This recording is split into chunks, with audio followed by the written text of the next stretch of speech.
तो आओ भैया, आज अपने लोग नामकरण की श्रृंखला में एसिड हैलाइड का नामकरण करना सीखें। किसका नामकरण करना सीखें? एसिड हैलाइड का। तो पहले तो ये जान लें कि एसिड हैलाइड क्या होता है। देखिए इसमें दो शब्द आ रहे हैं ना, एसिड। तो एसिड का आप कॉमन सा अर्थ लगाएं, कार्बो ऑक्जेलिक एसिड। एसिड मतलब कार्बो ऑक्जेलिक एसिड और हैलाइड मतलब हाइड्रोजन ग्रुप। अब हाइड्रोजन ग्रुप में कौन कौन होते हैं? हाइड्रोजन ग्रुप में होते हैं Cl, Br, आयोडीन, क्लोरीन। ये सब किस ग्रुप के तत्व हैं? हाइड्रोजन ग्रुप के। तो अब सिंपल सी बात आप ध्यान रखें कि ऐसा कार्बो ऑक्जेलिक एसिड, ऐसा कार्बो ऑक्जेलिक एसिड, ऐसा कार्बो ऑक्जेलिक एसिड जिसमें क्या जुड़ा हो? हाइड्रोजन ग्रुप जुड़ा हो, तो उसको बेटा हम क्या बोलेंगे? उसको हम बोलेंगे एसिड हैलाइड। क्या बोलेंगे? Acid halide. और इनको एक बात और ध्यान रखेंगे, इनको एसाइल हैलाइड भी बोलते हैं। क्या बोलते हैं? एसाइल हैलाइड भी बोलते हैं। ध्यान रखिएगा, चाहे एसाइल हैलाइड कहें और चाहे एसिड हैलाइड कहें, दोनों एक ही बात है। और अब आइए हम लोग देखें कि कैसे जो है एसिड हैलाइड में क्या क्या कैसे जुड़ा रहता है। तो सबसे पहले आइए बताइए, कार्बो ऑक्जेलिक एसिड का सामान्य सूत्र क्या होता था? याद है आपको? कार्बो ऑक्जेलिक एसिड का सामान्य सूत्र होता है RCOOH। अगर COOH किसी कार्बन श्रृंखला से जुड़ रहा है तो बताइए वो क्या होता है? वो कार्बो ऑक्जेलिक एसिड होता है। और उसका IUPAC नाम क्या होता है? एल्केनोइक एसिड होता है। अब ये बात ध्यान रखेंगे आप कि इसी कार्बो ऑक्जेलिक एसिड से OH हट जाए और OH की जगह पर Cl जुड़ जाए। OH की जगह पर Cl क्या? कोई भी हैलाइड जुड़ जाए, उसको X मान लीजिए। अब X for chlorine, bromine, iodine, fluorine, कोई भी, तो X जुड़ जाए। तो अब इस प्रकार से केवल OH हटा और X जुड़ गया, तो ये क्या बन गया? तो बेटा ये बन गया एसिड हैलाइड। अब एसिड हैलाइड का सामान्य सूत्र क्या हो गया? RCOX। RCOX क्या हट गया? जो है कार्बो ऑक्जेलिक एसिड में से OH हट गया। इस प्रकार से अब हम ये भी कह सकते हैं कि एसिड हैलाइड कार्बो ऑक्जेलिक एसिड के व्युत्पन्न है, क्योंकि उसी से बने हैं। तो ये क्या है? कार्बो ऑक्जेलिक एसिड के व्युत्पन्न है। इतनी बात आपके समझ में आ रही है ना? चलो देखें अब इनका IUPAC नाम हम कैसे करेंगे? तो इनका IUPAC नाम करेंगे एल्केन ऑयल। एल्केन ऑयल और एल्केनॉयल हैलाइड। एल्केनॉयल हैलाइड इनका IUPAC नाम क्या रखेंगे? एल्केनॉयल हैलाइड। कितना एल्केनॉयल? जितना नंबर आप कार्बन हो। और कौन सा हैलाइड? जो X की जगह पर हो। क्लोरीन है तो क्लोराइड, ब्रोमीन है तो ब्रोमाइड, आयोडीन है आयोडाइड, जो हो। अब देखें आप, एक कोई कार्बो ऑक्जेलिक एसिड हम लोग बनाएं, इनको देखें RCOOH। ये फार्मिक एसिड है ना? तो अब फार्मिक एसिड में से अगर इसी फार्मिक एसिड को एसिड हैलाइड में बदलना है तो क्या कर देना है? OH को हटा करके इसकी जगह पर मान लीजिए हमने Cl को रख दिया। OH को हटा करके Cl को रख दिया। अब Cl को रख दिया, इसका मतलब ये क्या बन गया? इसका मतलब ये बन गया एसिड हैलाइड। अब एसिड हैलाइड बन गया, वैसे तो इसका बुलाने वाला नाम है फार्मिल क्लोराइड। क्या नाम है? फार्मिल क्लोराइड, क्योंकि फार्मिक एसिड से बना है, इसलिए फार्मिल क्लोराइड। और जरा आप ध्यान रखें, अब इसका IUPAC नाम क्या जाएगा? नाम क्या बोल रहा है? सामान्य नाम एल्केनॉयल क्लोराइड। तो कितना एल्केनॉयल बताइए? इसमें कार्बन की संख्या कितनी है? इसमें कार्बन की संख्या है 1, और कार्बन की संख्या अगर 1 है तो क्या होता है नाम? मेथ। क्या होता है? मेथ। तो हो गया मेथेन और ऑयल, मेथेन ऑयल और Cl जुड़ा है तो हो गया नाम क्लोराइड, मेथेन ऑयल क्लोराइड। अब ये किसका भी उत्पन्न है? कार्बो ऑक्जेलिक एसिड का भी उत्पन्न है। एक उदाहरण आप, और इसका बोला ऐसे सामान्य नाम है फार्मिल क्लोराइड, लेकिन अगर IUPAC में जाएंगे तो मेथेनॉयल क्लोराइड। एक और उदाहरण आप देखें,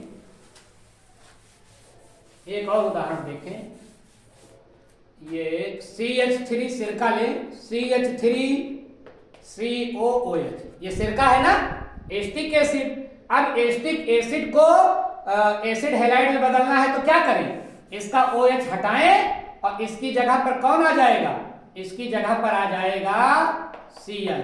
क्या Cl आ जाएगा या कोई हैलाइड आ जाएगा। तो अब जरा देखिए इसका नाम क्या हो जाएगा। वैसे तो इसका बुलाने वाला नाम है एसिटिल क्लोराइड। क्या नाम है बेटा, एसिटिल क्लोराइड, बुलाने वाला नाम। लेकिन अगर IUPAC नाम में जाएंगे तो बताइए कार्बन की संख्या कितनी जा रही है, 8, इसलिए हो जाएगा एथेन।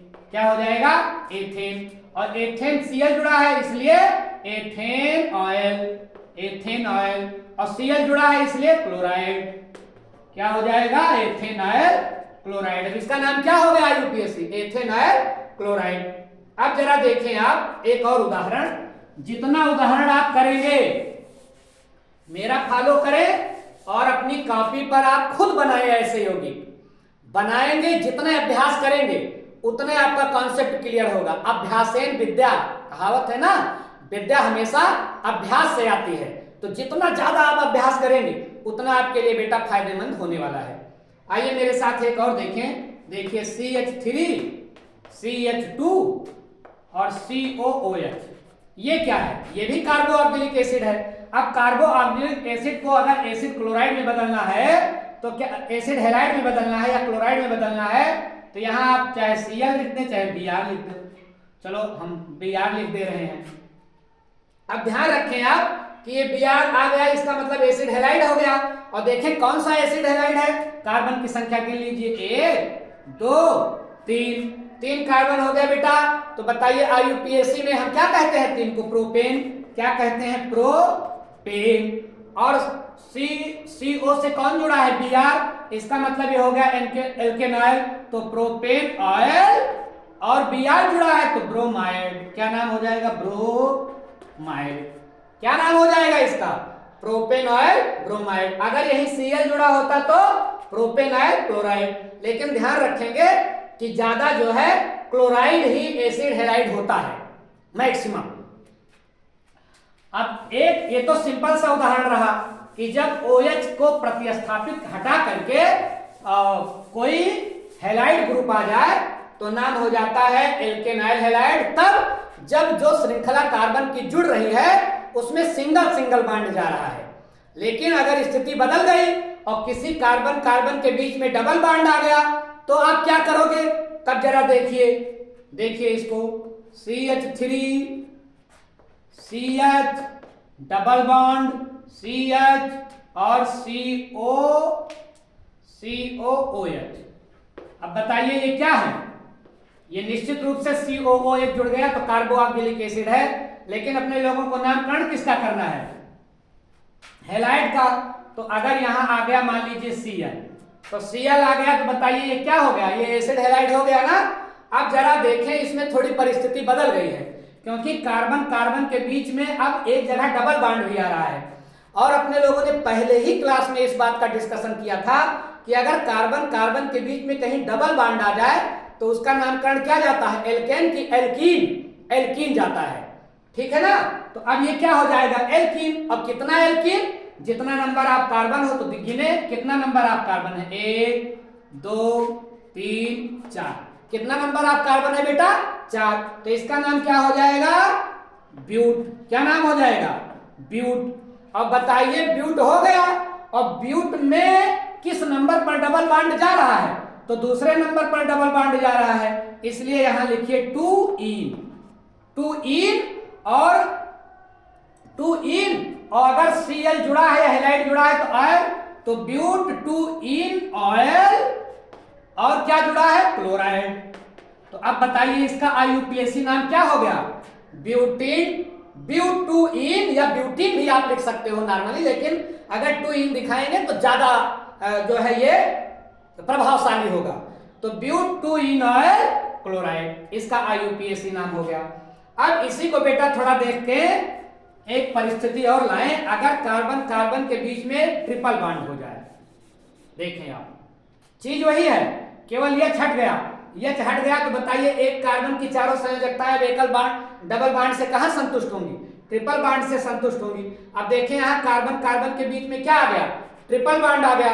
अब कार्बन कार्बन के बीच में ट्रिपल बॉन्ड आ गया तो याद करो पहला क्लास, क्या चर्चा की थी अपने लोगों ने? अगर कार्बन कार्बन के बीच में ट्रिपल बॉन्ड आ रहा है तो बेटा नाम क्या होता है? एल्काइन। क्या होता है? एल्काइन। और कितना नंबर आप कार्बन है? 1 2 3 4, तो ये क्या होगा? ब्यूट। ब्यूट। और किस नंबर पर ट्रिपल बॉन्ड जा रहा है? दूसरे नंबर वाले कार्बन पर जा रहा है, इसलिए इसका नाम होगा ब्यूट 2 आइन। क्या नाम होगा? ब्यूट 2 आइन, क्योंकि 2 नंबर पर ट्रिपल बॉन्ड जा रहा है। या ब्यूटाइन भी आप बोल सकते हो, लेकिन अगर ब्यूट 2 आइन लिखते हो तो ज्यादा प्रभावशाली होगा। तो ब्यूट 2 आइन और ब्यूट 2 आइन ऑयल, ऑयल जोड़ना ही है क्योंकि एसिड हैलाइड है। ब्यूट 2 ऑयल, ब्यूट 2 आइन ऑयल और Cl जुड़ा है तो क्लोराइड। अब देखिए इसका नाम ये हो गया। मतलब आपको ये ध्यान रखना है कुल मिलाकर के कि अगर सिंगल सिंगल बॉन्ड है तो एल्केन ऑयल, अगर कार्बन कार्बन के बीच में कहीं डबल बॉन्ड आ गया तो एल्कीन ऑयल, और अगर कार्बन कार्बन के बीच में कहीं ट्रिपल बॉन्ड आ गया तो alkyne oil. Alkyne oil halide, और हैलाइड में क्लोरीन है तो क्लोराइड, ब्रोमीन है तो ब्रोमाइड, आयोडीन है आयोडाइड, फ्लोरीन है फ्लोराइड। ये बात आप ध्यान में रखेंगे, कौन आ रहा है वही लिख देंगे।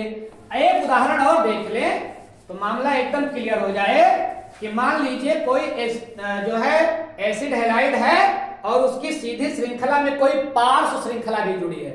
जैसे इसको देखिए CH3 CH CO Cl, ये मान लीजिए एसिड हैलाइड है, एसिड हैलाइड है, और इससे एक पार्श्व श्रृंखला में मेथिल ग्रुप भी जुड़ा है। तो अब पार्श्व श्रृंखला में अगर कोई ग्रुप जुड़ा होता है तो मैंने आपको क्या बताया है कि अगर कोई मेहमान के तौर पर आया है, एक प्रकार से अगल बगल से आए हैं ना, तो नामकरण में बेटा इनको पहले स्थान दे देते हैं, क्योंकि ये छटपटाते रहते हैं, बगल में है, सोचते हैं मेरा नाम रखा जाएगा कि नहीं रखा जाएगा, इसलिए पहले इन्हीं का नाम हम रख देते हैं ताकि इनकी छटपटाहट दूर हो जाए। तो बताइए ये क्या है? CH3 कौन सा ग्रुप है? मेथिल, क्योंकि कार्बन की संख्या 1 है। और मैंने आपको बताया कि एल्किल ग्रुप क्या होते हैं, जिसमें से एल्केन ग्रुप में से एक हाइड्रोजन आप निकाल दें तो एल्किल ग्रुप हो जाता है। तो ये पहले क्या रहा होगा? मेथेन। मेथेन से एक हाइड्रोजन निकल गया तो मेथिल। तो बताइए नामकरण में पहले किसको रख देंगे? मेथिल को। किसको रख देंगे? मेथिल को। और एक बात और ध्यान रखें कि मेथिल किस नंबर पर आ रहा है ये भी दिखाना पड़ेगा। तो आइए कार्बन को गिन ले, 1 2 3, टोटल नंबर आप कार्बन बेटा कितने हो गए? 3। तो और ये मेथिल किस नंबर पर आ रहा है? 2, तो लिख दीजिए 2 मेथिल। 2 मेथिल और कार्बन की संख्या है 3 और बॉन्ड है सिंगल, तो बताइए नाम क्या हो जाएगा? प्रोपेन। क्या नाम हो जाएगा? प्रोपेन। और चूंकि एसिड हैलाइड है इसलिए propane oil, propane oil, propane oil. और क्या जुड़ा है? Cl, तो क्लोराइड। क्या नाम हो जाएगा? क्लोराइड। अब इतनी बात आपके समझ में आ गई। अगर पार्श्व श्रृंखला जुड़ी है तो पहले उसका नाम लिख देंगे और जो हैलाइड जुड़ा है वो पीछे जोड़ देंगे। तो ये हो गया 2 मेथिल प्रोपेनॉयल क्लोराइड। इतनी बात समझ में आ गई।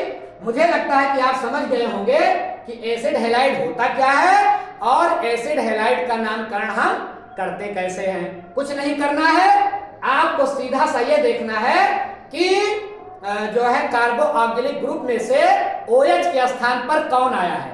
Cl आया है तो क्लोराइड, Br आया है तो ब्रोमाइड, I आया है, आयोडीन आया है तो आयोडाइड, फ्लोरीन आया है तो फ्लोराइड। लेकिन आप ये जान लें कि मैक्सिमम क्लोराइड के ही यौगिक होते हैं। और कौन सा बनेगा? तो एल्केन आयल। कौन सा एल्केन आयल? जितना नंबर आप कार्बन है। तो ये रहा बेटा छोटा सा टॉपिक जिसमें अपने लोगों ने ये समझा कि एसिड हैलाइड क्या है और एसिड हैलाइड का नामकरण हम कैसे करते हैं। मुझे पूर्ण विश्वास है कि आप इस एसिड हैलाइड के नामकरण को समझे होंगे। नामकरण की श्रृंखला अभी लगातार जारी है, शेष जो है हम लोग नेक्स्ट वीडियो में देखेंगे। ओके।